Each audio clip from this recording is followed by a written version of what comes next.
towards Exeter Racecourse at Dunchiddick.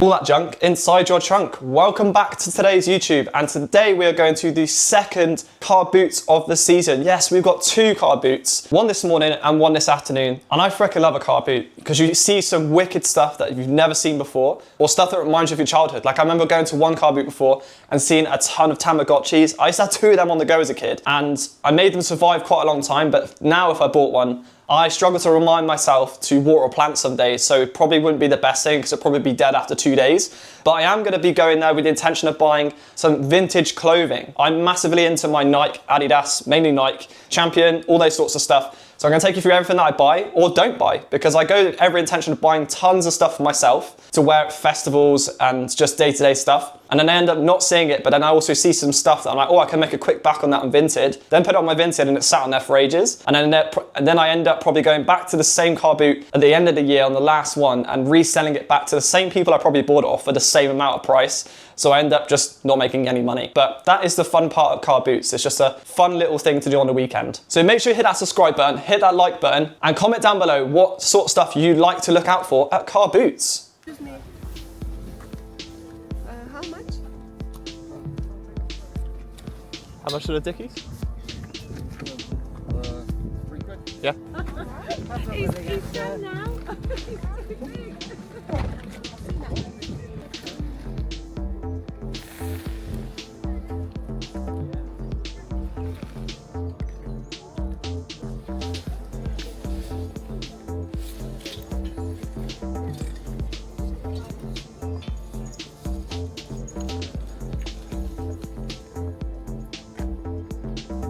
How much for the Adidas kit, mate? This one? £1, yeah? How much for the North Face? £4.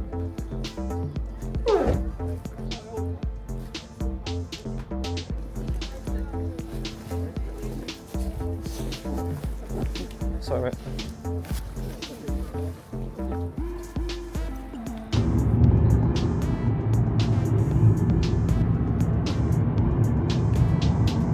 That is the first car boot done of the day, and we bought some absolute steals items. So we've got a pair of two pairs of Nike joggers, one 3/4 lengths, which was from the 2000s, and we've also got a pair of joggers, which are also 2000s Nike. We've got a pair of Dickies, which were only 3 quid. Shame they're a little bit too small. We've got Adidas Windbreaker, which I'll probably be selling on Vinted. That was again 3 quid. And we've got an absolute, the best steal of the day, a Champions Michigan jacket for 2 quid. Absolute bargain. So that one I will not be selling. I'll be keeping that for myself. The joggers were each were £2 for the both. So £1 each, which is a really good steal. And then the Dickies was also £3. So a really good outing for the car boots. And I'm looking forward to the next one to see what else I can get, because Exeter car boot at the racecourse is always a really good one. I remember I bought a Adidas fleece from like the 80s once for like 2 quid, and it was just literally as I was going back towards the car, just happened to look at this old man's rail and it was there, and I was like, fucking amazing. So gonna get, as always, my bagels down first minute of the day,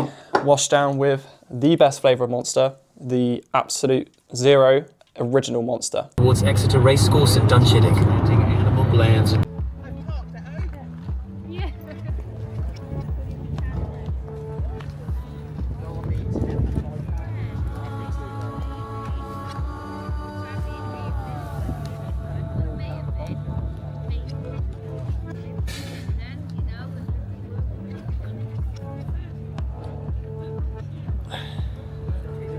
How much for the English up there? Okay, might come back later.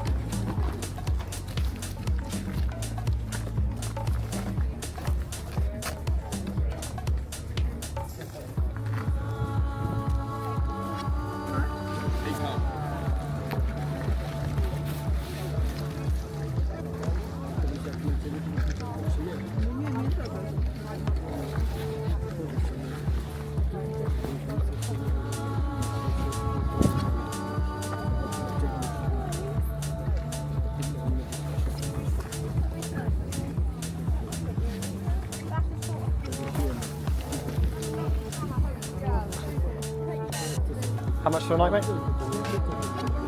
Take that. I'll have a look. I'll get it, but I'll just have a look at some more stuff.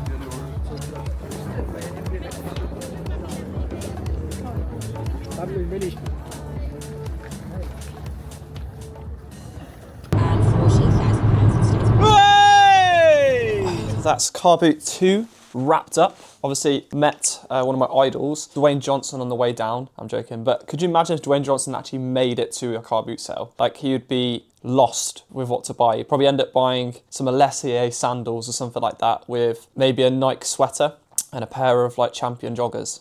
That's a sick look, I reckon, for Dwayne Johnson. Only bought 3 things from this car boot, as it was literally the deadest car boot. Even though it was the busiest one out for 2 today, it was the deadest. Everything seemed to be just so expensive. Everyone was like £5 everything, £5 this, really expensive. I bought an England football shirt, which is something I've been wanting for a while. So I did pay quite over the odds for that, but it's something I'm gonna be wearing. So that was 12 quid for an England shirt. I also bought it looks like a bootleg Carhartt t-shirt. That was a tenner. And then also I bought a Nike polo shirt, which is going to be sick for the festivals and the summer this year. So going to tuck into my pre-workout meal before I train later, do a little bit of client programming, and then I'll take you through my session.